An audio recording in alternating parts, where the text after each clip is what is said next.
kaum mukminin, sebagaimana yang Allah Subhanahu wa taala firmankan, laqad kana lakum fi rasulillahi uswatun hasanah liman kana yarjullaha wal yawmal akhir wa dzakarallaha katsira.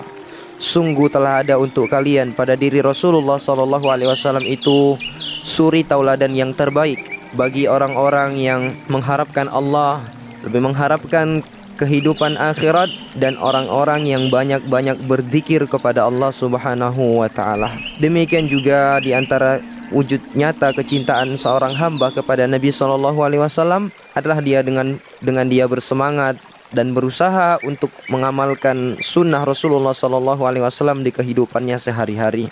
Sebagaimana kata seorang penyair, andai kata kecintaan kamu kepada dia itu benar, jujur, tulus, maka niscaya engkau akan mentaatinya, karena setiap orang yang mencinta akan patuh dan tunduk kepada orang yang dia cintai.